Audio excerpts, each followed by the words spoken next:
recebi, né? Cara, o box fica curtinho. Cara, chega com marca camisa, né? Até aqui atrás. Nossa, agora vai. Atrás, vai. Vamos lá, um minuto, fica prontinho.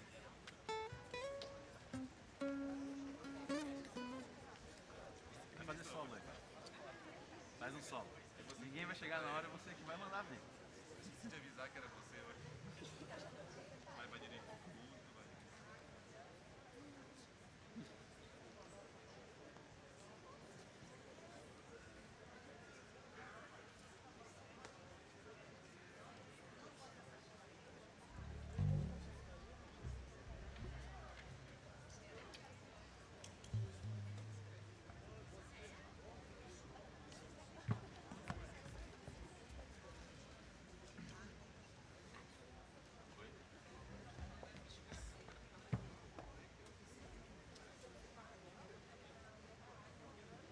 É no letral Ritornello. Não, no meio lá.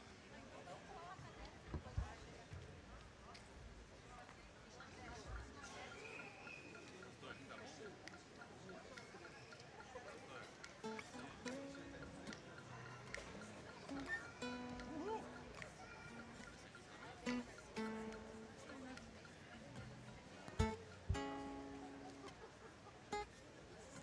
Bom dia!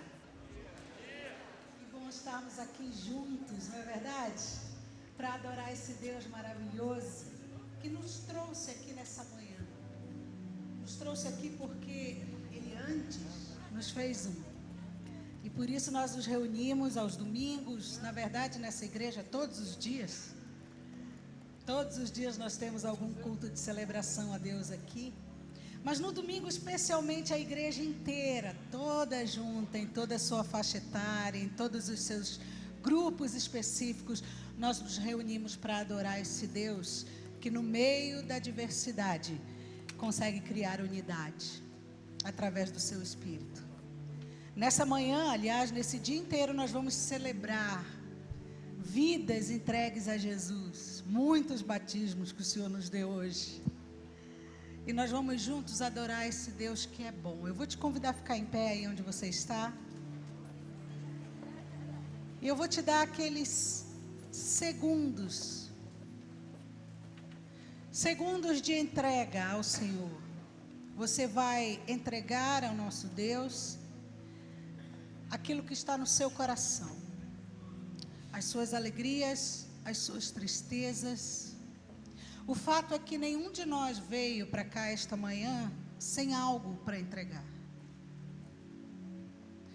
Nós não devemos nos apresentar diante do Senhor de mãos vazias, nós temos aprendido isso aqui. Mas muitas vezes tudo que nós temos nas nossas mãos são as nossas súplicas. Mas o apóstolo Paulo diz em Filipenses capítulo 4 que até as nossas súplicas nós podemos apresentar diante do Senhor como ações de graças. Então nessa manhã eu quero te dar esses segundos. Você vai abaixar sua cabeça, você vai fechar seus olhos e você vai entregar ao Senhor a sua gratidão, o seu louvor, mas também o seu clamor, a sua vida. É isso que Ele deseja receber, a nossa vida.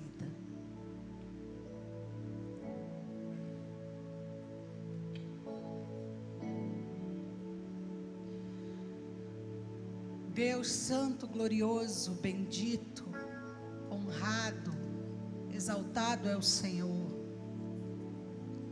Nós te adoramos, Senhor, na beleza da tua santidade, nós te honramos, nós te entronizamos, nós declaramos que tu és Rei.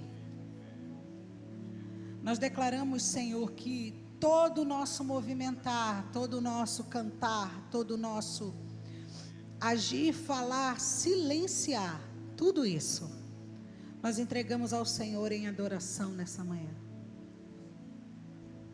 Eu gosto muito da tua palavra quando ela diz em Atos que é no Senhor que nós vivemos e existimos. É no Senhor que nós acordamos nesta manhã aptos para nos dirigir nesse lugar e entregar ao Senhor algo agradável ao teu nome. Mas Deus, nós temos convicção de que o que nós temos para te entregar só é agradável por causa da tua graça. Todo o nosso esforço humano, todo o nosso trabalho não seriam suficientes para transformar a nossa música, para transformar o nosso serviço em adoração como tu mereces. Mas muito obrigada por Jesus, que nos abriu o caminho àquele lugar que nos era impossível de chegar, a tua presença. E por causa dele, por causa desse novo e vivo caminho, diz o escritor aos Hebreus que nós podemos ter coragem de entrar na tua presença. E nós nos dirigimos à tua presença assim, com coragem. Com coragem, com intrepidez, com ousadia. Porque, Senhor, nós sabemos que nós não merecemos. Mas muito obrigada, porque como nós temos aprendido aqui através do nosso pastor, nós temos sido justificados, santificados.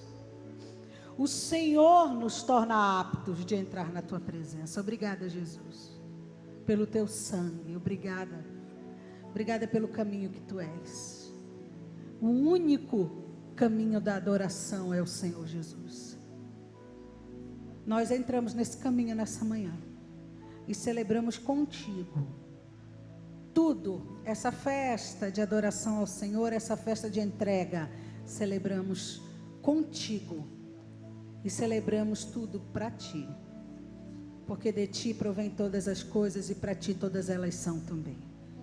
Recebe a glória nessa manhã, em nome de Jesus Santo. Amém. Dê um abraço na pessoa que está do seu lado. Nós somos uma família.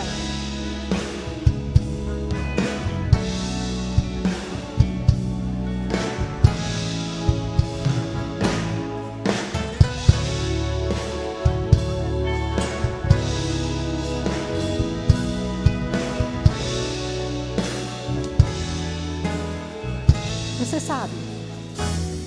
Recebi um novo coração do Pai, coração regenerado, coração transformado, coração que é inspirado por Jesus. Como fruto desse novo coração, o quê? Eu declaro a paz de Cristo.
Aleluia!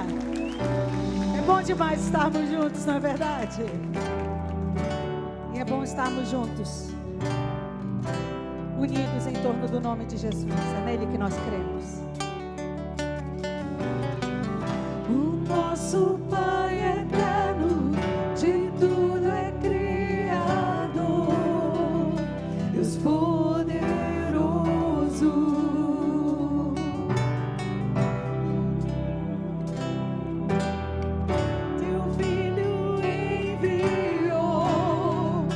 Jesus Salvador, eu creio em Deus o Pai, eu creio em Cristo Filho, eu creio no Santo Espírito, o grande Trino Deus, meu Cristo ressurreto, aos céus me levará, ó sim eu creio em seu nome.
Esse coro, eu creio em Deus.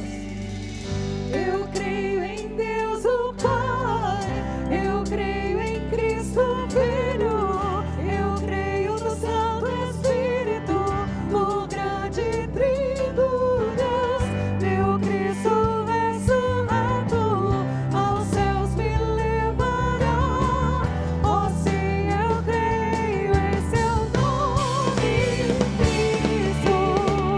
Eu creio em Deus o Pai, eu creio em Cristo Filho, eu creio no Santo Espírito, o grande Trino Deus, meu Cristo ressurreto, aos céus me levará, ó sim eu creio em seu nome, Cristo, ó sim eu creio em seu nome, Cristo, ó sim eu creio em seu nome, Cristo.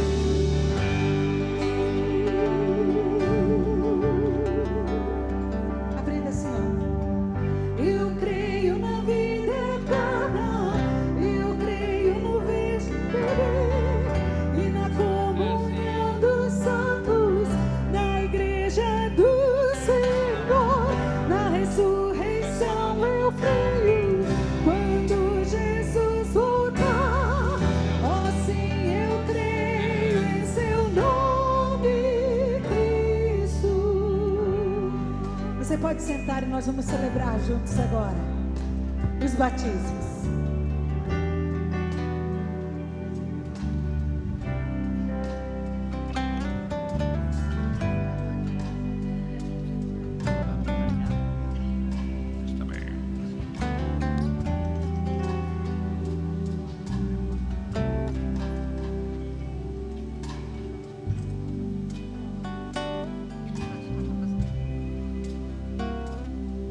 dia a todos. Hoje estamos mais uma vez aqui para celebrarmos o batismo, que é um dos mandamentos de Jesus para nós. Vou dizer assim, aquilo que Jesus nos enviou dizendo: ide por todo o mundo, anunciar o evangelho a todas as nações, batizando-os em nome do Pai, do Filho e do Espírito Santo. Hoje se cumpre aqui mais uma vez. E neste momento estou aqui com o pastor Eduardo e também o pastor Franco para batizarmos vidas que foram transformadas pelo poder de Deus, através do Espírito Santo em suas vidas e a lavagem pelo sangue de Jesus Cristo. E nesta hora vamos batizar essas pessoas maravilhosas do Senhor. Eu estou com a Maria do Rocio, ela que esteve no projeto Ceifar, hoje está aqui com seus familiares, né? Tem o seu filho que está aí. Também o pessoal do projeto Ceifar está presente. Levanta a mão aí. Ok. Mais quem aí? É o nome? Maria do Rocio, diante desta congregação, você confessa Jesus Cristo como teu único e suficiente Salvador? Sim. Diante da tua pública profissão de fé, eu te batizo em nome do Pai, do Filho e do Espírito Santo. Sim, eu creio em seu nome, Cristo. Oh, sim, eu creio em seu nome, Cristo. Eu e minha casa serviremos a Deus. É tão bonito quando a gente tem o privilégio de batizar um casal que aceitou a Jesus. Estou aqui então com o Sérgio e a sua esposa Lídia, que está ali com o pastor Eduardo. Estamos aqui também com o Giovanni.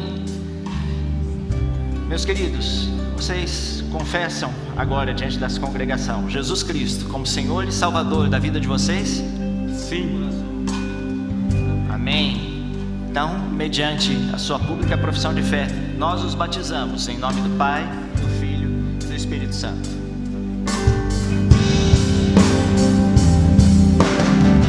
Oh, sim, eu creio em seu nome, Cristo. Oh, sim, eu creio em seu nome, Cristo.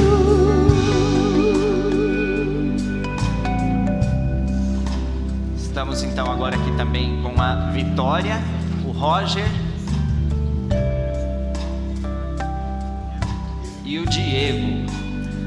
Vitória está aqui com a sua discipuladora, Isabelle. Vocês confessam agora Jesus Cristo como Senhor e Salvador da vida de vocês? Amém. Então, mediante a pública profissão de fé de vocês, nós os batizamos em nome do Pai, do Filho e do Espírito Santo. Oh, sim, eu creio em seu nome, Cristo. Oh, sim, eu creio em seu nome, Cristo.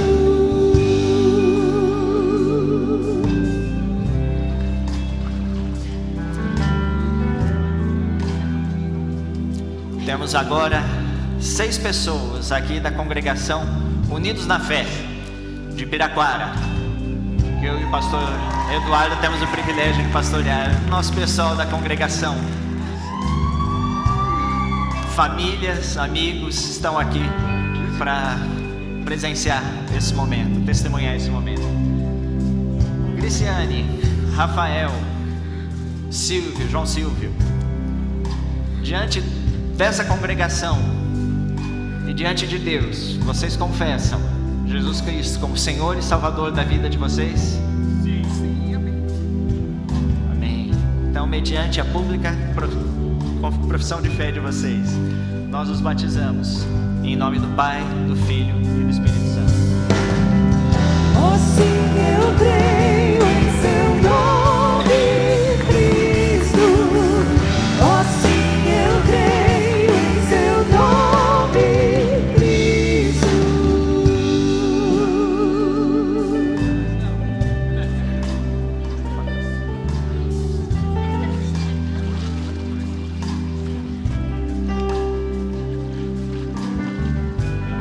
Agora nós temos 3 representantes da turma mais jovem aqui da congregação. Isabelle, seu namorado, Vitor e o Esdras. Vocês confessam agora, diante de Deus, diante dos seus amigos, parentes, de toda essa congregação, que Jesus Cristo é o Senhor e Salvador da vida de vocês, para hoje e para a eternidade. Amém. Mediante a pública profissão de fé de vocês, nós, como ministros do Evangelho, os batizamos em nome do Pai, do Filho e do Espírito Santo. Eu creio em Deus o Pai, eu creio em Cristo o Filho, eu creio no Santo Espírito, o grande Filho Deus, meu Cristo ressurreto, aos céus me levará. Oh sim, eu creio em seu nome. Vamos cantar juntos? Eu creio em Deus.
nosso Senhor Jesus nasceu, não somente há 2000 anos, mas que Ele também nasceu em nossos corações, no qual nós podemos também celebrar ao Senhor durante esse mês e que realmente possamos fazer com muita alegria.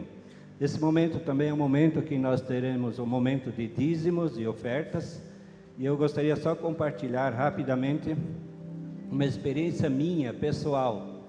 Eu nasci num lar evangélico, mas desde criança eu não recebia instrução, nenhum ensinamento sobre dízimos. Mas depois, quando eu atingi a minha idade, aceitei Jesus, eu dava oferta. E pessoas me diziam, isso não é dízimo, isso é oferta. Porque aquilo que sobrava eu entregava para o Senhor.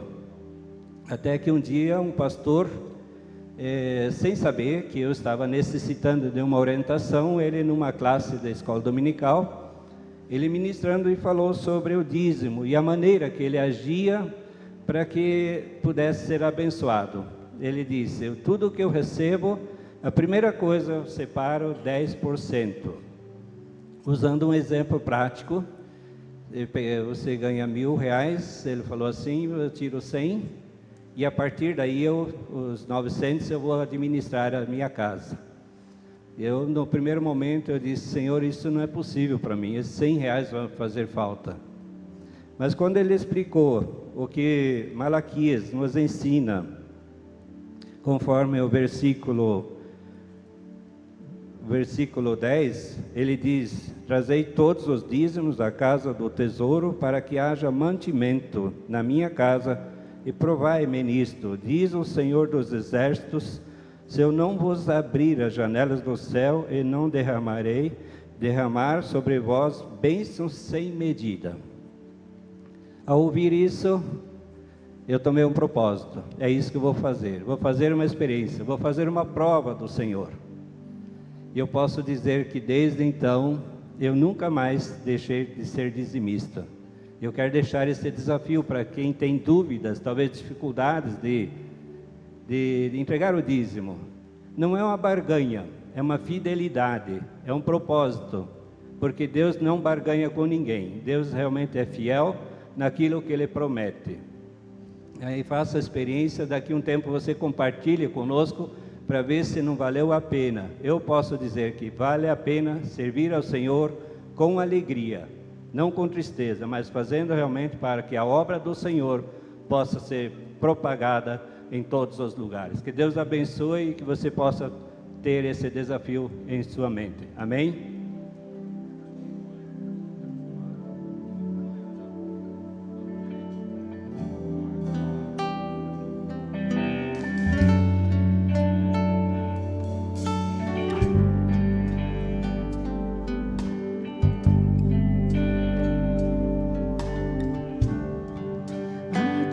Nos rendemos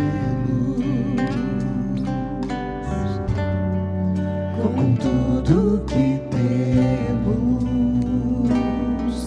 os conceitos, o corpo, a emoção,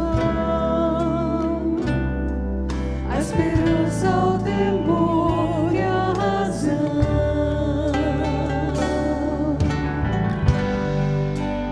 Reconhecer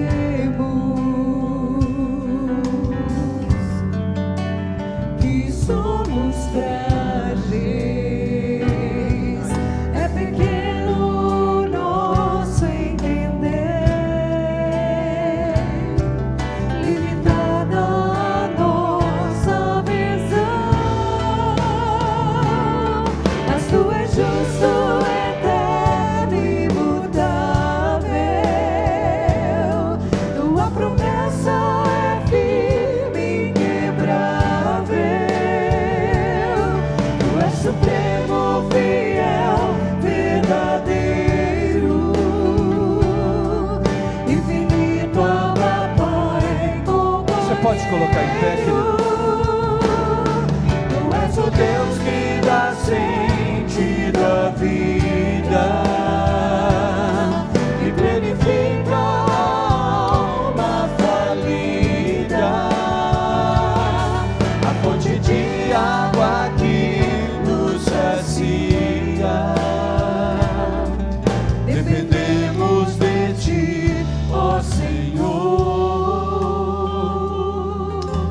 vai estar orando juntos agora, e nesse tempo intercedendo ao Senhor por tantas coisas, queridos, que tem que acontecer durante esses próximos dias. Eu sei que alguns aqui vão sair de viagem, né? Daqui a algumas semanas, alguns saem de férias. A gente tem toda a programação da igreja, o Natal Aleluia, que já está aí praticamente prontinho para acontecer já nos próximos dias. E a gente precisa que você nos ajude a interceder. Essa semana eu recebi uma mensagem no meu celular de uma pessoa lá da célula que participamos, e ela estava colocando assim: olha, é uma senhora que ela é separada, ela é divorciada, e o filho dela, o pai do filho dela, ele participa de alguns rituais em centros de Umbanda e tudo, e ele pegou e convidou o pai para que pudesse vir para o Natal Aleluia. Aí o pai convidou todas as pessoas do centro para virem assistir o Natal Aleluia. E a gente tem que orar por isso. É bênção, mas a gente tem que orar por isso e clamar ao Senhor. E eles pegaram todos os ingressos aqui, distribuíram entre eles, trocaram os ingressos, distribuíram entre eles para que eles estejam aqui assistindo. Esse é o propósito de toda essa programação de Natal. Eu sei que é tudo muito bonito, toda a equipe está trabalhando para fazer o melhor daquilo que nós podemos ao Senhor, mas o nosso propósito é esse: é anunciar Jesus através das ferramentas que Ele coloca em nossas mãos. Então, se você ainda não trocou o seu ingresso, você pode fazer isso durante a semana, mas é um tempo de desafio para a gente. Ore por nós, ore por toda a equipe que está envolvida, ore por todos aqueles que estarão aqui servindo nesses dias. Você também, quero junto com você agradecer a Deus por outro motivo. Você lembra que nós estávamos preparando as cestas de Natal para o Natal em família? Que nós estávamos pegando ali para as crianças e preparando todas as cestas. Nosso alvo era 700 cestas, e graças a Deus, querido, essa semana nós conseguimos montar as 700 cestas de Natal completa. Glória ao Senhor por isso, né? Aleluia, o Senhor é fiel, o Senhor é fiel. Agora, nós temos outros 2 desafios aí, que eu queria que você nos ajudasse a orar. Daquela árvore de Natal ali, ainda faltam 200 crianças para receberem algo nesse Natal. Então, se você deseja fazer isso, a hora que você sair aqui pela manhã, você vai até ali na nossa saída, no nosso hall, e você pode participar disso. Na sua revista também, você viu aí como capa, né? O nosso projeto Espaço Vida e Música, que nós temos na área social da cidade. Nós só atendemos crianças nesse projeto na área social, além do trabalho que temos na igreja. Mas nós temos um desafio grande para o próximo ano. Com essa crise toda que está acontecendo, não tinha como não chegar lá no projeto também. Então nós precisamos de parceiros que nos ajudem a investir nesse projeto. Seja você adotando uma criança, seja você de alguma maneira servindo com o que você faz na sua empresa. Aí lá na saída, no estande do Natal Aleluia, lá você pode ter essas informações. Mas eu queria orar junto com você por todas estas coisas, queridos. Pelo Natal Aleluia. Quantos aqui já estão pensando em trazer alguém para o Natal Aleluia que não conhece Jesus, e você está orando e falando assim: eu estou convidando? Quantos aqui? Nossa, os outros já estão com a família toda salva já? Que bênção, queridos, hein? Quantos aqui vão orar então por aqueles que estão trazendo pessoas no Natal Aleluia para serem impactados aqui? Só para eu... agora sim. Graças a Deus, a gente vai estar orando por isso junto. Orando pelas famílias da nossa cidade. Quero orar aqui, eu sei que muita gente aqui, várias pessoas, pelo menos 4 pessoas essa semana que eu tive contato, estão com o coração aí apertado porque perderam o emprego, foram dispensados do trabalho. Tem um senhor, fui fazer uma visita essa semana, e um senhor, ele tinha 35 anos de trabalho. Aí ele olha a idade dele, ele olha o tempo todo que ele investiu 35 anos numa empresa e saiu agora, foi demitido. E como é que vai ser de agora em diante? Isso não está acontecendo só com a gente, está acontecendo com várias famílias. E nós precisamos experimentar neste momento aquilo que o Senhor tem feito através de nós. E a gente vai orar por isso, queridos. Eu lembro uma das palavras do pastor Pascoal aqui no final do ano passado, como um desafio daquilo que possivelmente nós estaríamos vivendo esse ano. Se eu não me engano, foi no dia 31 ou foi no sermão logo que estava no final do ano. E ele disse assim: irmãos, vai chegar um tempo em que nós precisamos ter aqui na nossa despensa fartura para abençoar aqueles que estarão precisando, e as pessoas saberem que elas podem passar aqui, e que aqui elas receberão algo para pelo menos saciar sua fome. Você lembra disso lá atrás, lá no final do ano? E a gente começa a ver algumas coisas que estão acontecendo com as famílias da nossa cidade. E se Deus tem dado a você, mas você ainda pode, com o que Deus tem te dado, abençoar alguém, querido, faça isso. Não guarde só para você. Seja um bom dispenseiro dessa graça de Deus, o que Ele tem dado, amém? Vamos orar juntos? Pai querido, nós clamamos ao Senhor juntos aqui. Vários são motivos e as razões que nós temos para entrar na Tua presença em todo o tempo. Queremos colocar diante do Senhor o Natal Aleluia, toda a equipe que tem trabalhado aí manhã, tarde, alguns que têm ensaios à noite, de madrugada, povo que está disposto a servir a Ti, oferecendo o melhor. Guarde-os com a Tua boa mão, Pai, mas usa-nos para a glória do Teu nome durante esses dias. Queremos pela fé agradecer por todos aqueles que receberão a semente da Tua palavra nesses dias de apresentação, por todo esse desafio espiritual que envolve, porque o nosso desejo, Pai, quando pedimos a Ti que esse projeto pudesse ter uma relevância na cidade, não era para que tivéssemos um destaque de um projeto, mas para que a comunidade dessa cidade pudesse vir aqui e receber aqui algo novo nesse ano para a sua casa e para a sua família. Que o Senhor Jesus pudesse entrar em cada lar daqueles que estivessem aqui. Usa-nos para a glória do Teu nome. Agradecemos a Ti, Pai, por termos alcançado essas 700 cestas, mas clamamos ao Senhor para que o Senhor nos mova ainda mais. Pai, que não seja necessário realizarmos uma campanha aqui de tempos em tempos, para que a Sua igreja tenha condições de suprir aqueles que precisam. Que seja uma liberalidade natural na vida dos Teus servos, daqueles que ainda têm conseguido receber essa provisão do Senhor. E mesmo que a gente não faça um apelo aqui de púlpito, que cada membro desta igreja, cada pessoa que participa conosco pela internet, pela TV, que também serve junto com a gente, que possa sentir essa mobilização de sempre estar aqui doando, servindo com aquilo que também o Senhor tem dado. Louvamos ao Senhor pelos dízimos e ofertas que foram depositados aqui. Que aquilo que é provisão e sustento do Senhor esteja nessa casa, nessa vida cada vez mais. Sobre aqueles, Pai, que estão passando por esse momento de luta, de dificuldades financeiras. Alguns porque gastaram mais do que podiam e estão precisando aprender a administrar melhor. Alguns porque estavam caminhando certo na vida deles, mas de alguma maneira perderam o trabalho e agora estão aí procurando um novo trabalho. Pai, eu creio que todas as coisas cooperam para o bem daqueles que amam ao Senhor e que são chamados segundo ao seu propósito. Por isso que nós clamamos a Ti, confiando em Ti, que nada está fora do seu controle. Todas as áreas da nossa vida, Pai, quando nós colocamos diante do Teu altar, sabemos que ali está o melhor lugar, porque o Senhor tem o controle de todas as coisas. Acalma o coração daquele que está aflito, derrama o bálsamo do Senhor sobre aquele que está doente, aquele que está precisando experimentar o revigor que o Senhor pode dar na sua fé. Nós clamamos a Ti, Pai, e que nesse tempo que abrimos o nosso coração também, para ouvirmos a Tua palavra, Pai querido, continua falando conosco, e que a gente possa sair daqui hoje diferente da maneira como entramos, renovados pelo Senhor, porque a Ti nos rendemos com tudo que temos, e a Ti, Pai, nós queremos dar esse louvor e honra e glória, porque só o Senhor merece, amém, Pai? Em nome de Jesus oramos, amém. A Ti nos rendemos, a Ti nos rendemos, com tudo o que temos, com tudo que temos, os conceitos, o corpo, a emoção, a esperança, o temor e a razão.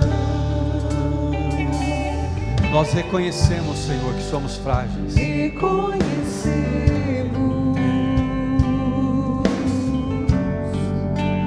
que somos frágeis.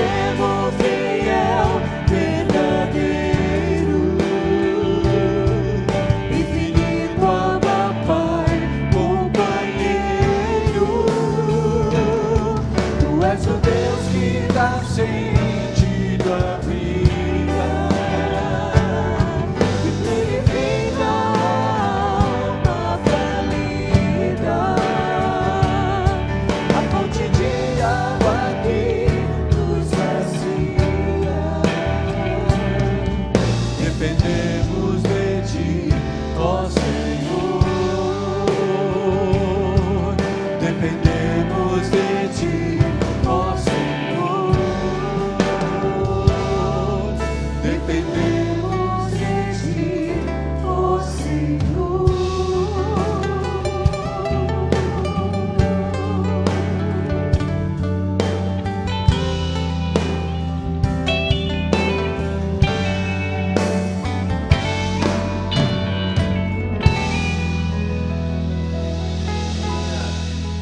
Louvado seja o nome do Senhor, não é? Eu dependo do Senhor, você também.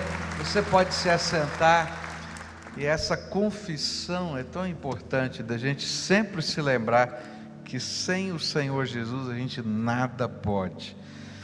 10h30, sempre quando termina esse culto, começa um tempo de oração. E eu queria desafiar você a ficar mais meia hora aqui conosco e estarmos buscando a face do Senhor, colocando questões da alma diante do Senhor.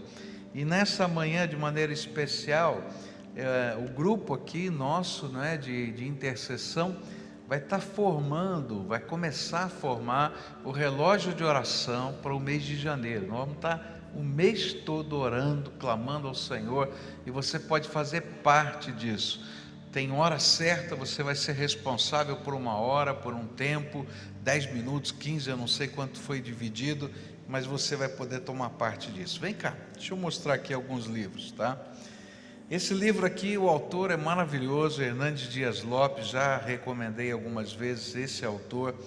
Não desanime, Jesus está no controle. Eu acho que num tempo desse aqui é um livro bom de ler e de distribuir até, não é? Porque a gente vai aprender da graça do Senhor. Também do mesmo autor, Marcado para Vencer. Palavra de Deus falando da vitória que a gente tem em Cristo Jesus. E esse aqui é um livro mais denso, né? Multiplique. Esse livro fala sobre discipulado. Se tem uma coisa tremenda que Deus está fazendo aqui no meio da nossa igreja, é esse movimento maravilhoso de discipulado que está acontecendo aqui.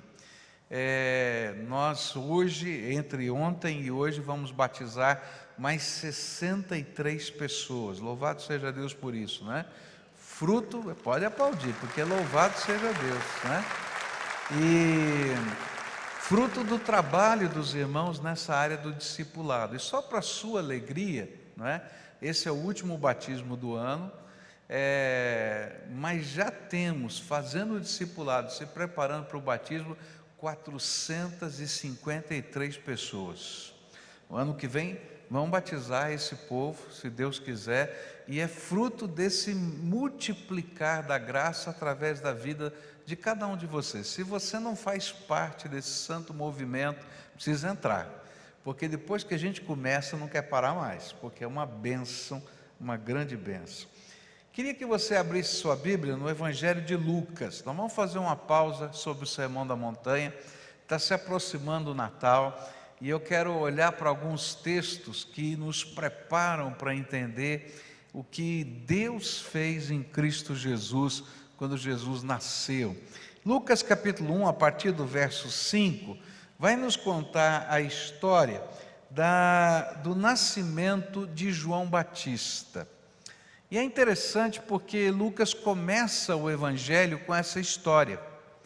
E alguém poderia dizer, mas o que é que tem que ver João Batista com Jesus, não é? Mas é interessante que Lucas conseguiu perceber algo tremendo, por isso que essa história tem tudo a ver com o Natal do Senhor Jesus. Ele percebeu que havia uma profecia que dizia que antes que o Messias chegasse, viria um profeta no espírito de Elias, que esse seria um sinal de Deus de que o Messias estava vindo, e estava bem próximo. E então ele conecta essa anunciação do nascimento de João Batista, a palavra do anjo dizendo que ele seria profeta segundo o espírito de Elias, e conecta logo depois com a primeira profecia desse neném. Porque quando Maria, mãe de Jesus, entra, não é, na casa de Isabel, sua prima, aquele bebê que está no ventre dela se move, e esse mover tão intenso revela para a mãe que o Messias estava entrando no ventre da sua mãe. Então, essa história tem tudo a ver com o Natal do Senhor Jesus. Capítulo 1, versículo 5 diz assim: quando Herodes era rei da terra de Israel, havia um sacerdote chamado Zacarias, que era do grupo dos sacerdotes de Abias.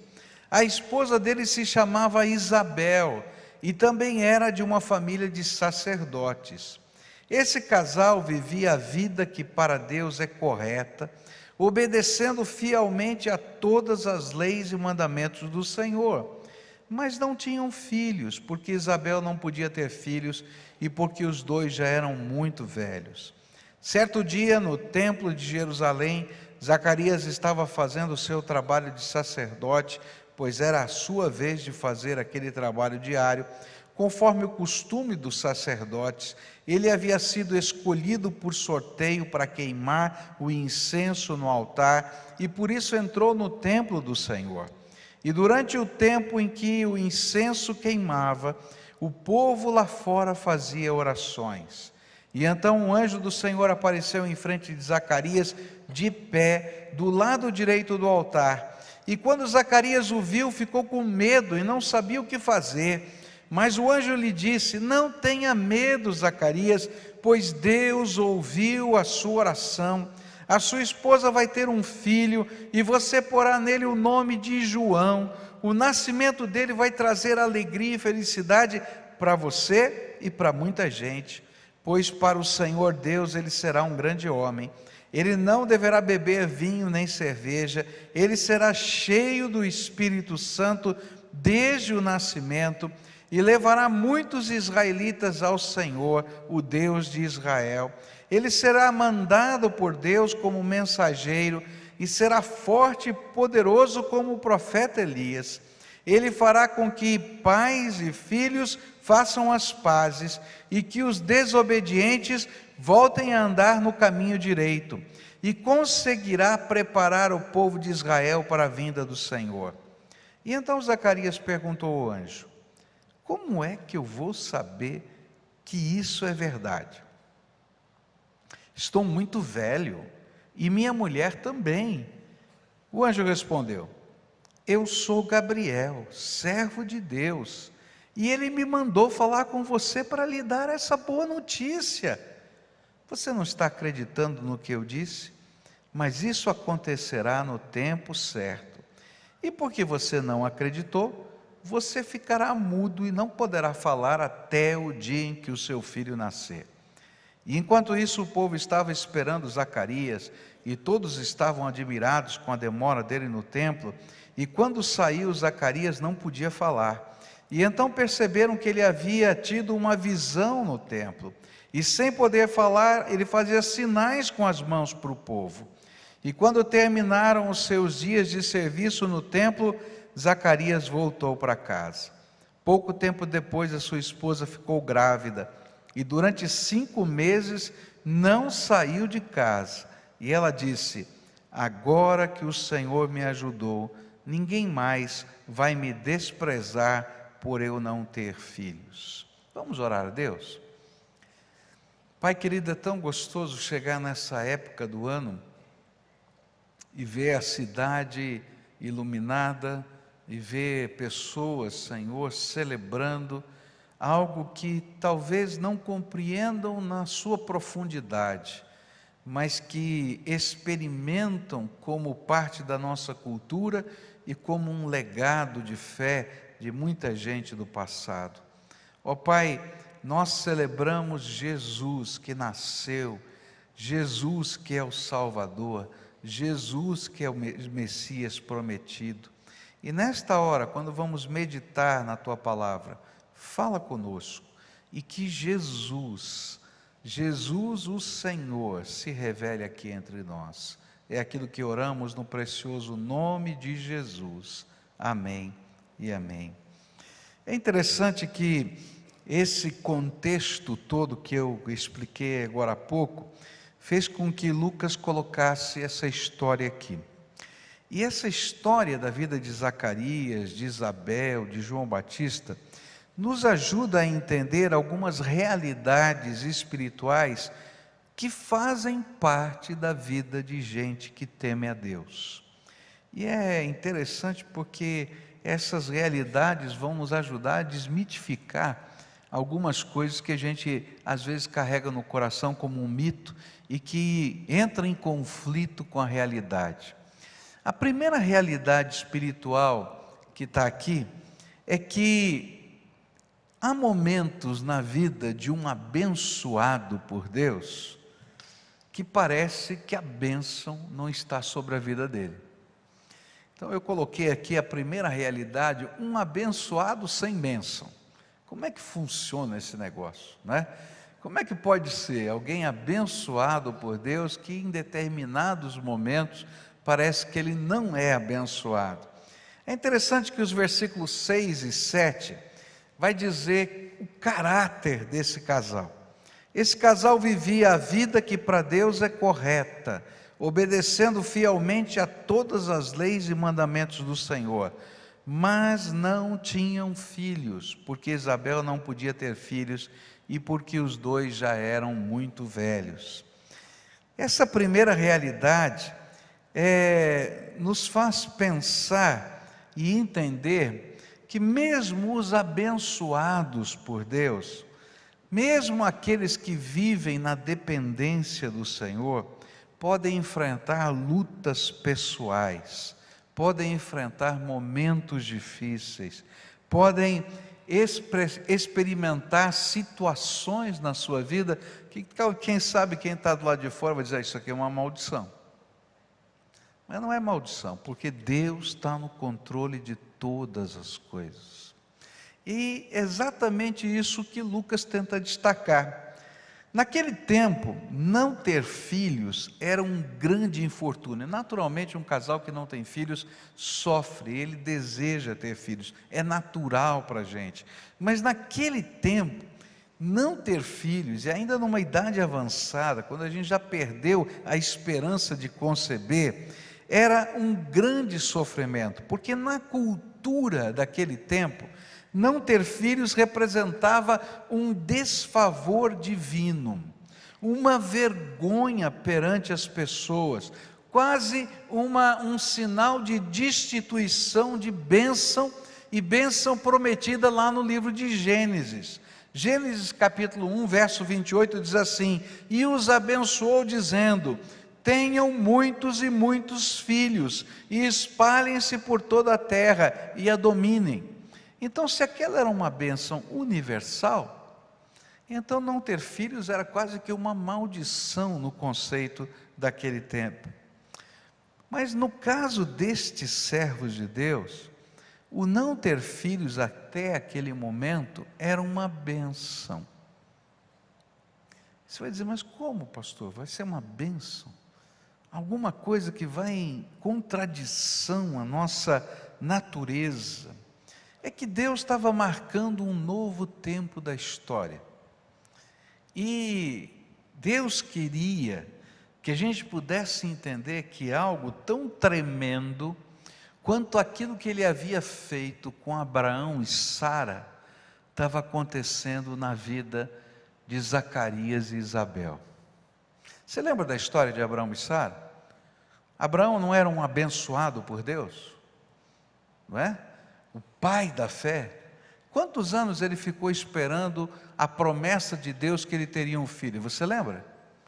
25 anos. Olha, esperar um dia já é difícil, vamos falar a verdade, né? Esperar 2 dias já é difícil. Esperar 3 dias é complicado.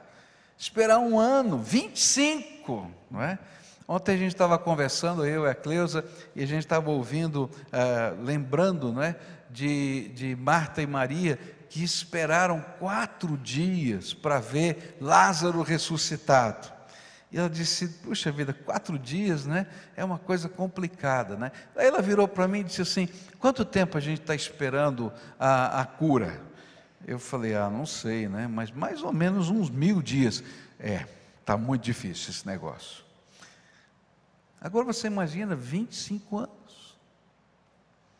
Agora, Deus tinha um propósito nessa espera de Abraão, e essa espera de Abraão tinha como propósito que Deus queria que ele ensinasse e educasse não apenas um filho, mas o pai de uma nação. E agora, Deus queria preparar e preparou ao longo da vida desses homens, desse homem e dessa mulher, desse casal, os preparou para educar e criar um profeta, à semelhança de Elias. Então, a primeira lição que podemos aprender aqui é que mesmo que as provações mais complicadas para a nossa alma estejam acontecendo na nossa vida, elas não estão fora da soberania divina, nem tampouco são uma maldição de Deus, mas elas contribuem para um bem maior da graça divina. E esse bem maior da graça divina, nós só podemos nos apropriar pela fé, e só o tempo revelará a sua história. Por isso, essa primeira lição me faz lembrar Romanos, capítulo 8, versículo 28. Pois sabemos que todas as coisas trabalham juntas para o bem daqueles que amam a Deus, daqueles a quem Ele chamou de acordo com o seu plano. Lembra desse texto aqui, ó. Pois, lê junto comigo, dá para colocar na tela outra vez? Olha só, lê comigo aí, ó. Pois sabemos, agora faz uma pausa, tá? E diz assim, que todas as coisas, repete devagarinho, que todas as coisas, o que são todas? É difícil definir todas, né? A gente fica procurando uma palavra, né? Não tem, né? Todas as coisas. O que está acontecendo na tua vida que você não consegue entender hoje? Deus está no controle. Que talvez você não consiga aceitar hoje. Deus continua no controle. E a Bíblia está dizendo, volta lá o meu texto. Põe de novo. Isso. Todas as coisas trabalham juntas para o bem daqueles que amam a Deus, daqueles a quem Ele chamou de acordo com o seu plano. Elas trabalham juntas para o nosso bem e constroem o propósito de Deus nessa terra. Segunda coisa que eu vou aprender aqui da realidade da vida de Zacarias, vai aparecer nos versículos de 8 a 17. É interessante como Deus escolhe o momento para falar para Zacarias o que vai acontecer. A Bíblia vai nos dizer que a hora que o anjo revelou essa maravilha da gravidez e que essa criança seria o profeta, foi a hora da oração. Então, a segunda coisa que a gente vai aprender aqui hoje é que a hora da oração é a hora da revelação de Deus na nossa vida. A hora da oração é a hora da revelação de Deus na nossa vida. Deixa eu explicar para você um pouquinho como é que era o serviço sacerdotal. Naquela época existiam muitos sacerdotes, porque os sacerdotes eram os descendentes, não é, de Arão. E à medida que o tempo vai passando, não é? Vai crescendo o número dos descendentes de Arão. E então, nem todo sacerdote servia todo o tempo no templo.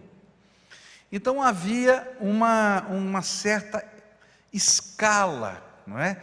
De tantos em tantos tempos, aquele sacerdote, descendente de Arão, era designado a ficar servindo no templo por uma semana. Então ele ia para sua casa, ele trabalhava, passava às vezes anos sem exercer o seu sacerdócio, e ele então, naquele tempo designado, ele ia para Jerusalém e ficava uma semana lá a serviço do templo. Muito bem, eram muitos sacerdotes, e queimar o incenso era um privilégio especial no sacerdócio. E então, como é que ia definir quem é que ia queimar o incenso? Porque havia centenas de sacerdotes designados para aquela semana. E então eles faziam um sorteio. E naquele sorteio era designado o queimador de incenso. Então veja só, Deus escolheu para falar com Zacarias o dia em que ele estava no seu turno no templo. Escolheu fazer com que a pedrinha dele, ou o pauzinho quebrado dele, fosse sorteado, para que ele soubesse que Deus estava no controle de todas as coisas. Escolheu a hora do incenso, porque a hora do incenso era a hora da oração no meio daquele povo. Existiam determinados horários dentro da cultura judaica, em que era a hora da oração, justamente a hora de queimar o incenso. Então, a semelhança do que acontece hoje com o muçulmano, porque os muçulmanos aprenderam isso com os judeus, quando chegava a hora da oração, todo judeu parava de fazer qualquer coisa que estava fazendo, olhava na direção do templo e se curvava diante de Deus para orar. A hora da oração era alguma coisa nacional, todo mundo. E se houvesse algum judeu na diáspora, fora do seu país, ele faria a mesma coisa. Ele abriria suas janelas ou colocaria em ordem, não é, a sua vida de tal maneira que ele pudesse olhar na direção do templo de Jerusalém, se curvar e orar. E aí então esse era o tempo da oração. Por isso que Lucas, que está escrevendo para alguém que é gentil, que não conhece a cultura judaica, ele vai explicar, olha, no turno do sacerdote, quando ele está queimando incenso, todos estão orando do lado de fora, porque aquela era a hora da oração. E o que é que vai acontecer na hora da oração? Ele está lá queimando o incenso, e quando o sacerdote entrava no santo lugar para queimar o incenso, e esse santo lugar era o lugar onde havia o pão da proposição, havia o candelabro ali colocado, havia a mesa da aliança, não é? E eles estavam ali, o altar de incenso. Naquele momento, aquele que queimava o incenso, ele tinha que fazer duas coisas. A primeira coisa, além de queimar o incenso e acender o incenso, colocar incenso naquele altar do incenso, ele tinha que orar os seus pedidos a Deus. Ele colocava as coisas mais profundas da sua alma. Você pode entender a simbologia? Eu estou no santo lugar, que eu não sei se eu vou voltar aqui outra vez na minha vida inteira. Porque além de estar no meu turno, eu fui sorteado para estar aqui. Então agora é a hora de eu colocar as coisas mais profundas da minha alma. Eu não sei o que Zacarias colocou diante de Deus, mas se ter um filho era uma coisa profunda da sua alma, eu acho, essa é minha opinião, não está na Bíblia, que ele pediu isso. Segunda coisa que ele devia fazer, quem queimava o incenso, ele representava naquele incenso que ele levava as orações de todo o povo diante de Deus.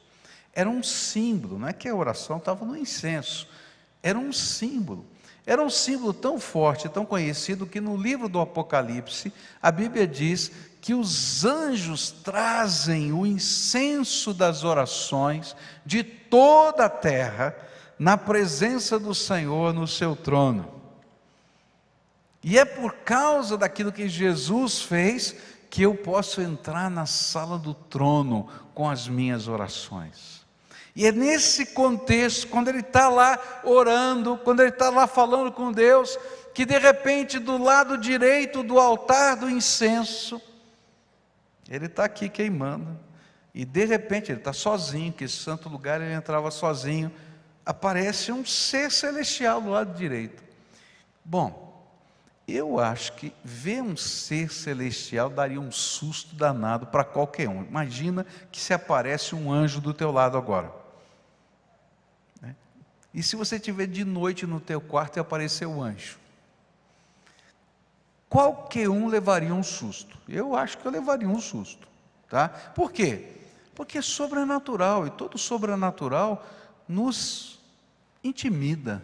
A gente não tem controle, a gente não sabe, a gente não conhece. E de repente aparece o anjo do Senhor ali. E diz: Zacarias, Deus ouviu a sua oração. Que palavra! Deus ouviu a sua oração. E está concedendo o pedido da sua alma. Sua mulher vai ter um filho, mas não é qualquer pessoa que vai nascer. Vai ser cheio do Espírito Santo desde o ventre da mamãe. E Deus o deu para você, para ser um profeta, no poder e na autoridade de Elias. E eu fui enviado aqui para dar essa boa notícia. E é interessante como Lucas linka essa história com Jesus, porque essa boa notícia que o anjo fala, na língua grega eu vim aqui anunciar esse evangelho, porque a palavra evangelho quer dizer boa notícia. Essa boa notícia de Deus, o evangelho de Deus, eu vim aqui anunciar para você, que Deus ouviu a sua oração. O que eu aprendo aqui, a lição que eu queria deixar para cada um de nós aqui, para mim e para você, é que Deus escolheu a hora da oração, o lugar da oração, o símbolo da oração, para revelar o seu presente, a bênção mais esperada daquele seu filho, a bênção que ele daria não somente para esse casal, mas para toda a terra. A lição é essa: a hora da oração é a hora da revelação. É nesse tempo, quando nós nos curvamos ao Senhor, buscando a sua face, que as coisas grandiosas da sua graça se derramam sobre nós. Isso porque quando oramos, queridos, o céu se movimenta. Toda vez que você ora, a Bíblia diz que os anjos começam a trabalhar. Eu não entendo muito o ministério dos anjos, mas eu acho tremendo isso. Quando você ora, a Bíblia diz que Deus começa a dar ordens aos ministros dele a nosso favor, que são os anjos, para estarem se movimentando a favor das nossas orações. Então, na hora da oração, é a hora da revelação de Deus. Na hora da oração, a sala do trono se abre, porque a gente tem um sumo sacerdote, Jesus Cristo, que intercede por nós. É na hora da oração que os decretos do trono de Deus, do Todo-Poderoso, são emitidos. E queridos, quando Deus dá um decreto, eu não tenho poder de decretar nada, tá? Tem gente dizendo, eu decreto isso, eu determino aquilo. Você não tem poder para fazer isso. Se a tua palavra tivesse poder, você já tinha feito muita coisa. Fala a verdade, né? Você diria, panela, se lave. Quem gosta de lavar panela? Fala a verdade, né? Só gosta de lavar panela? Eu detesto lavar panela, não é? Tem gente que gosta, aleluia, louvado seja Deus, né? Mas, gente, se fosse, né? Não, mas eu não tenho esse poder. Mas quando Deus decreta, a palavra do seu poder criou o universo. E na hora da oração, os decretos de Deus se manifestam. O poder de Deus se revela na terra. Por isso, se há uma santa convocação, é para que a gente viva a hora da oração. Eu fico pensando em Zacarias. Quem sabe essa tenha sido a única vez na sua vida em que ele pôde entrar no santo lugar, do lado do altar do incenso. Agora Jesus te deu o privilégio de a qualquer instante, em qualquer lugar, entrar no santo lugar da presença de Deus. Tolos somos nós de não usarmos esse privilégio. Terceira coisa que eu vou aprender com a realidade da vida de Zacarias. A terceira coisa, até eu fiquei pensando, qual seria o título da minha mensagem, né? E, na verdade, eu coloquei, né? Eu vi um anjo, porque eu acho que foi isso que aconteceu. Mas eu fiquei tentado de colocar um outro título na mensagem, que era, o que não se diz a um anjo? Porque ele vai falar tanta coisa que não devia dizer ao anjo. Fala a verdade, né? O que não se diz a um anjo? Se Deus mandar um anjo para você, por favor, não faça isso, tá? O que não se diz a um anjo? Mas olha só o que vai acontecer aqui na palavra de Deus, nos versículos 18 a 23. Diz assim, e então Zacarias perguntou ao anjo, como é que eu vou saber que isso é verdade? Eu estou muito velho, a minha mulher também. E o anjo respondeu, eu sou Gabriel, servo de Deus, e ele me mandou falar com você para lhe dar essa boa notícia, para lhe dar esse evangelho. Você não está acreditando no que eu disse, mas isso acontecerá no tempo certo, e porque você não acreditou, você vai ficar mudo, e não poderá falar até o dia em que o seu filho nascer. E enquanto isso, o povo estava esperando Zacarias, e todos estavam admirados com a demora dele no templo. Quando saiu Zacarias não podia falar, e então perceberam que ele havia tido uma visão no templo, sem poder falar, ele fazia sinais com as mãos para o povo, e quando terminaram os seus dias de serviço no templo, Zacarias voltou para casa. O maior obstáculo na nossa vida espiritual chama-se incredulidade. Quando a gente olha todo o cenário que está aqui, a gente fica pensando, como é que Zacarias não conseguiu acreditar no que estava acontecendo? Ou na promessa de Deus? E é interessante que Zacarias está tão em luta com a sua alma, que ele diz assim, Senhor, qual vai ser o sinal que o Senhor vai me dar de que isso vai acontecer? E a grande irritação que o anjo revela, que é a irritação de Deus, porque o anjo é mensageiro de Deus, era porque tudo quanto estava acontecendo já era um grande sinal. Gente, naquela hora, não é? Ele estava onde? No templo, no santo lugar, tinha sido sorteado para isso, queimando incenso, a hora da oração, o anjo vem e diz, Deus ouviu a sua oração. Você já viu algum anjo alguma vez? Eu nunca vi. Só o fato de aparecer um anjo já é um grande sinal, fala a verdade. E ainda ele olha para o anjo e diz assim, estou velho, minha mulher está velha, Não dá não, esse negócio tá enrolado, essa história. Não dá para ter filho, não. Qual é o sinal que você vai me dar? E aí então o anjo diz para Zacarias, né? É um negócio interessante, diz assim: você sabe quem eu sou? Eu sou Gabriel. E é interessante que a Bíblia vai revelar, os judeus no Velho Testamento vão conhecer muito bem dois anjos. Há dois anjos que são citados dentro do Velho Testamento, e todo judeu sabia, um sacerdote com certeza saberia. Um deles é Gabriel e o outro é Miguel. Miguel é o anjo que entra nas batalhas do Senhor para vencê-las em nome de Deus. Então ele é o anjo defensor do seu povo, que entra na batalha. Mas Gabriel é o anjo mensageiro das promessas de Deus.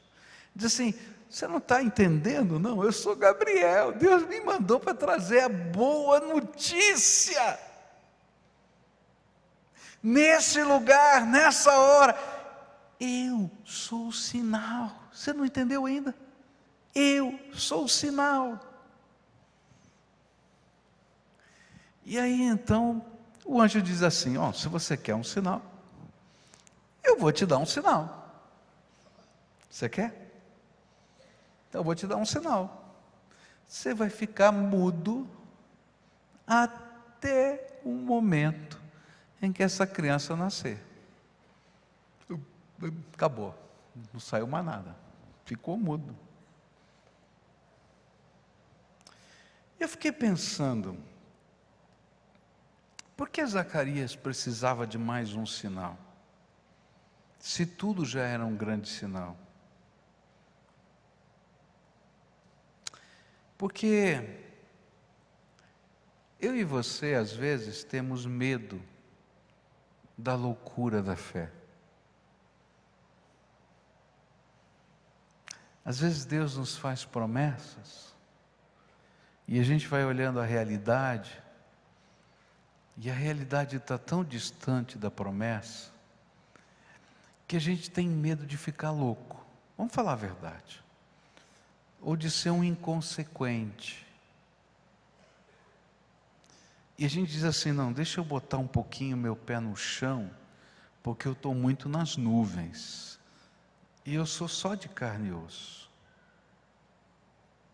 Outras vezes, a gente luta com as promessas de Deus e com a palavra de Deus no nosso coração, não somente porque a gente tem medo da loucura da fé, mas outras vezes a gente tem medo de nos decepcionarmos com Deus e aí não sobrar nada no nosso coração. Eu estou crendo tanto, eu estou esperando tanto, e se não fizer? Aí eu não sei se eu vou conseguir continuar crendo em Deus. Então é melhor ir mais devagar.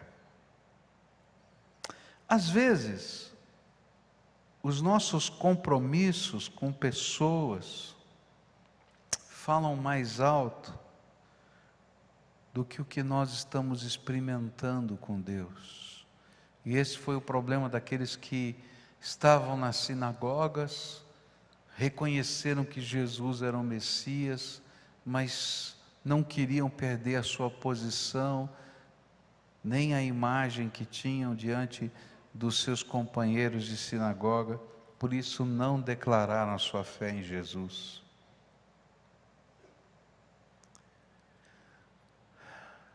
Eu não sei quais são as lutas do seu coração, mas eu sei que mesmo alguém que teme a Deus, que tem uma vida bonita com Deus, vive crises dentro da sua alma de fé. E a incredulidade luta contra a fé, por medo, por sentimentos diversos. Mas o que a Bíblia está ensinando para mim é que eu não preciso temer, crer nas promessas de Deus. Porque as promessas de Deus, elas estão pautadas no caráter de Deus. É interessante quando o profeta Jeremias fala que Deus não é homem para mentir. O caráter dele é que nos dá segurança de que as suas promessas serão cumpridas. E toda vez que a gente entra nessa batalha da incredulidade, mesmo diante das revelações e dos sinais de Deus, vai chegar um momento em que Deus vai dizer assim: não vou te dar mais nenhum outro sinal a não ser aquele que eu já lhe dei.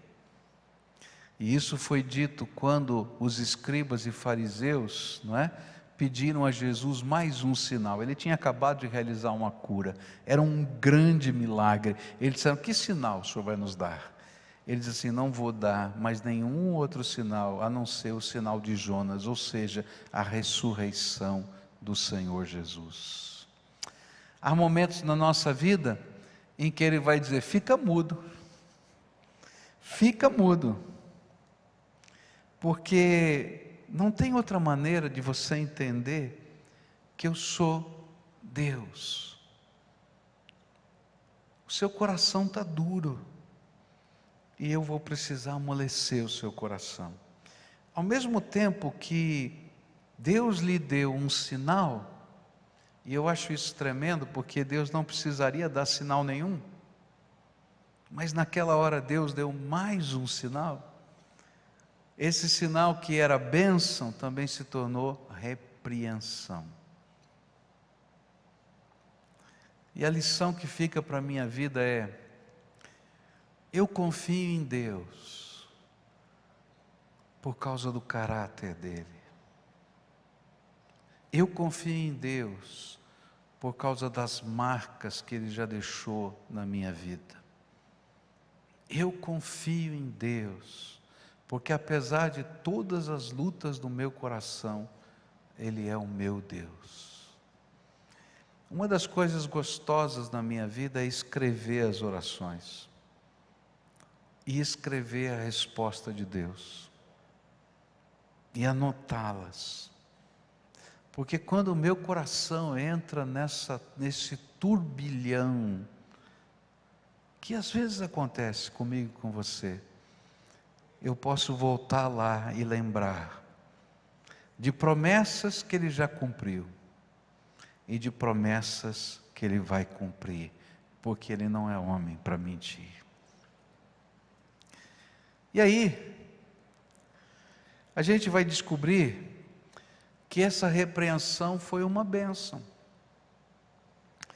Quando a realidade, que é a graça, essa graça de Deus, Deus vai dar esse sinal, ele fica mudo, esse sinal vai ser uma repreensão, mas na graciosa sabedoria de Deus, o Senhor concedia a Zacarias um sinal para crer, um tempo para refletir na grandeza de Deus, e uma condição de viver uma nova ousadia para romper com as tradições e só obedecer. Porque ele teria que passar por uma prova final. E então todo o tempo que ele ficou em silêncio, não é? Foi um tempo de sinal, de reflexão e de desafio à obediência.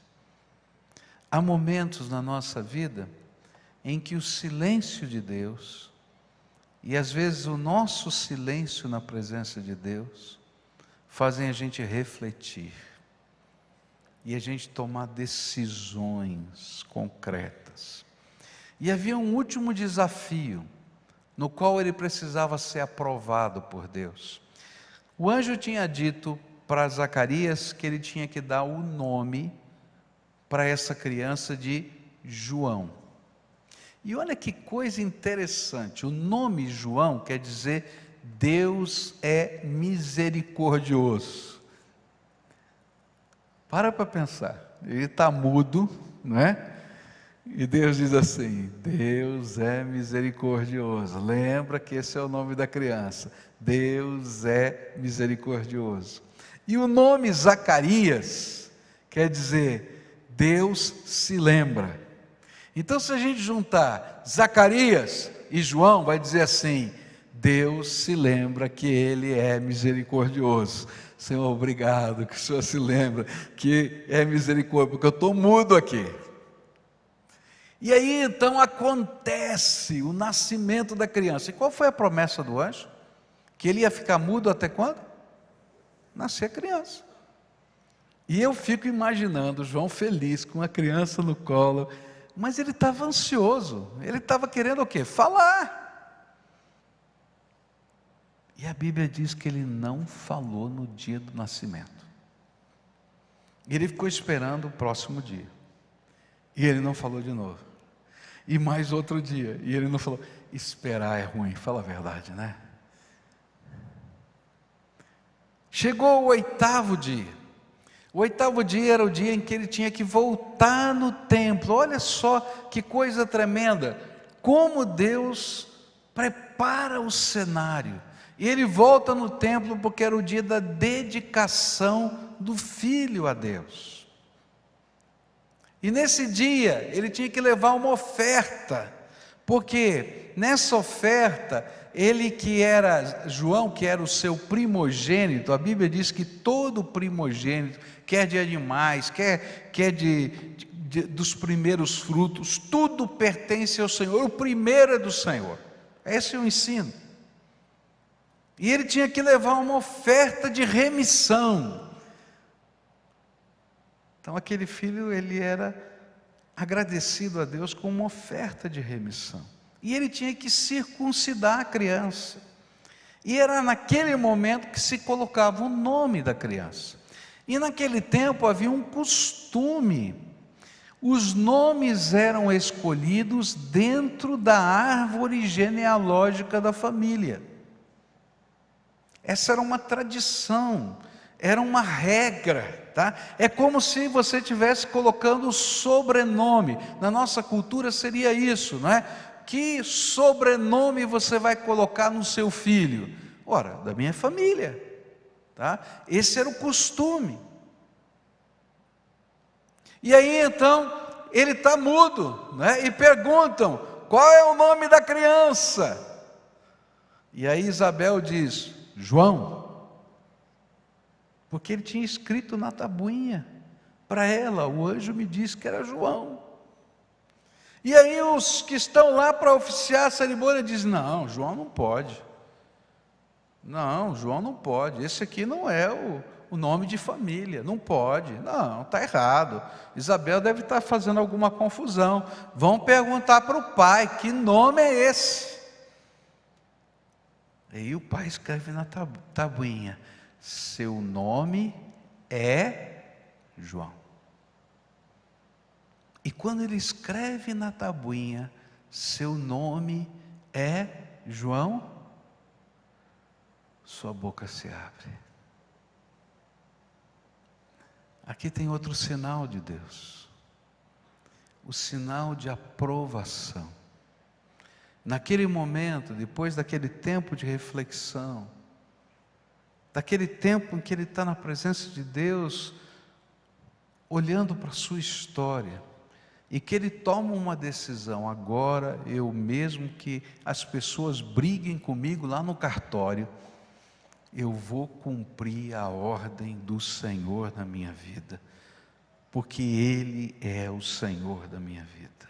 E quando ele toma aquela decisão, e ele professa aquela decisão, Deus lá do céu diz, agora você entendeu, Zacarias. E abre a sua boca. E mais, a Bíblia vai dizer que ele é cheio do Espírito Santo, e ele começa a profetizar. A última lição que eu quero deixar com você nessa manhã é essa. Na jornada da fé, quando a gente aprende sobre o caráter de Deus e confia na graça, a gente vai ter que aprender a viver obediência incondicional. E nessa obediência, Deus aprova com a sua graça, outra vez e outra vez. Hoje foi dia de batismo. Tem muita gente que não se batiza porque tem medo da reação das pessoas que não entendem a sua fé. E às vezes ficam pedindo: Senhor, me dá um sinal se eu devo me batizar. Mas a palavra de Deus diz: quem crê, seja batizado. E Deus não vai dar outro sinal. E vai chegar uma hora que a gente vai ter que professar a nossa fé, da mesma maneira como Zacarias professou: seu nome é João. Mas não é só com relação ao batismo. Toda promessa de Deus vai gerar um conflito na nossa alma. Se cremos, se confiamos no caráter dele. Algumas vezes nós oscilamos na nossa fé. Mas quando somos aprovados, não apenas mais graça se derrama, mas nós adentramos no universo da plenitude do Espírito Santo de Deus sobre nós. Queria convidar você para ficar de pé agora para a gente orar. Eu não sei o que está acontecendo aí na tua vida, qual é a tua história. Mas enquanto eu estava estudando a história de Zacarias e Isabel, Deus falou muito ao meu coração. Eu não sei ao seu, mas ao meu. Hoje eu estava dizendo para Deus, né? Eu vou pregar para mim hoje. Dos conflitos da minha alma. E eu quero aprender a ser aprovado por Deus. E você? O que é que você precisa colocar na mão de Deus hoje? O que é que está te dando medo, angústia? O que é que está mexendo com a tua alma? O que é que você está pedindo? Senhor, me dá mais um sinal, me dá mais outro, porque Deus já falou com você. Então agora é hora da gente se colocar na mão de Deus e dizer: Senhor, eu confio na tua graça. Vamos orar assim? Senhor, eu confio na tua graça. Pai querido, é em nome de Jesus, o teu Filho, que nós estamos reunidos aqui. E o teu Espírito paira sobre nós. E nessa hora,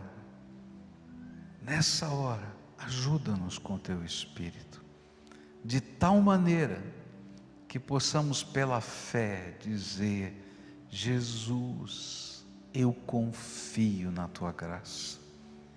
Jesus, eu confio na tua graça.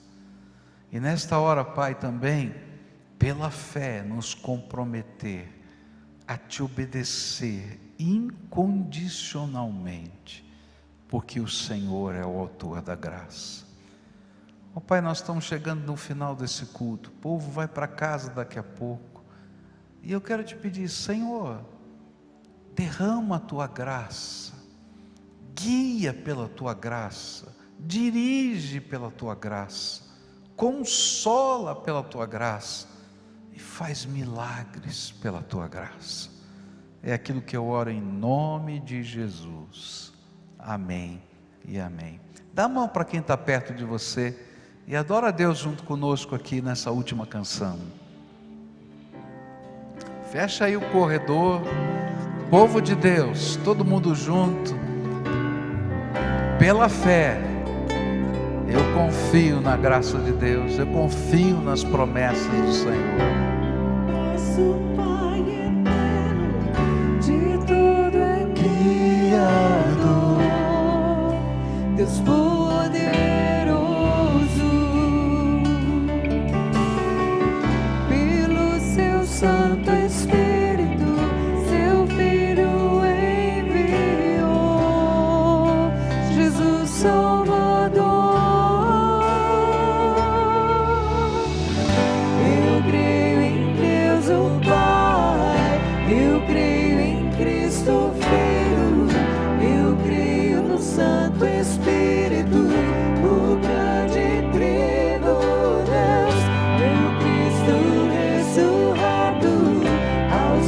céus me levará. Oh, sim, eu creio em seu nome, Cristo.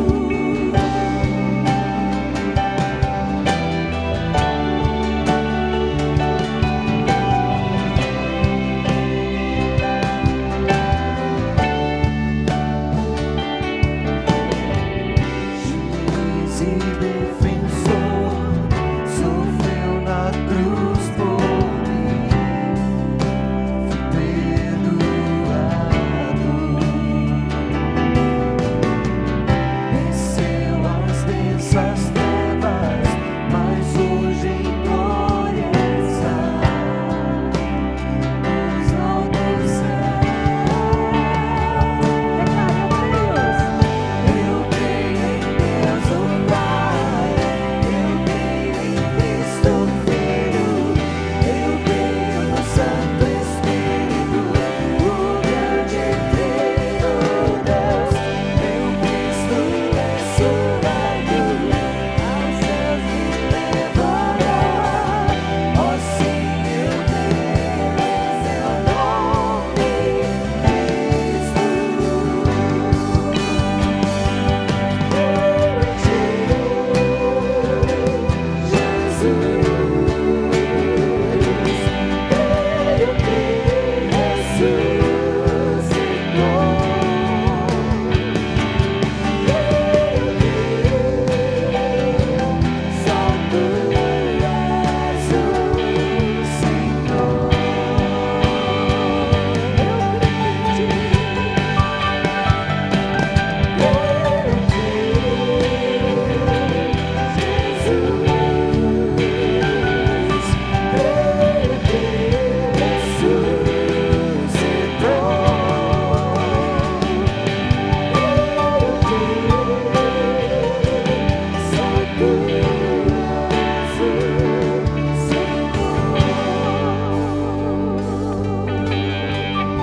Você já aprendeu?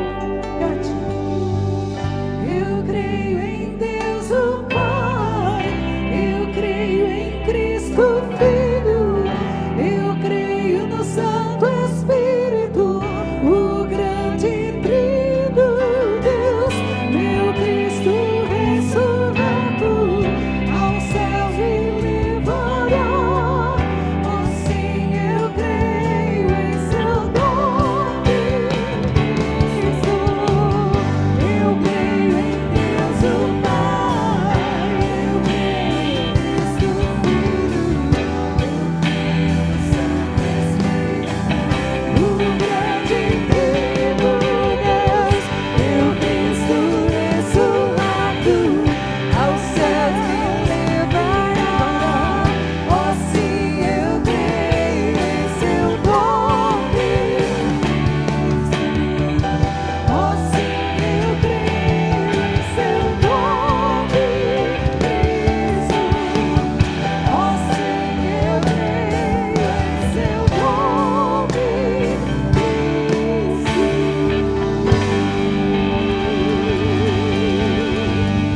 Aleluia.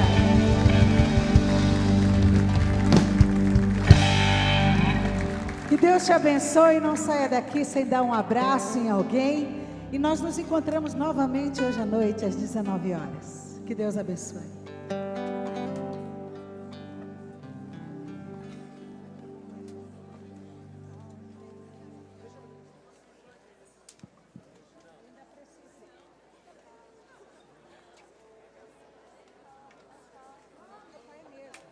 Nós vamos.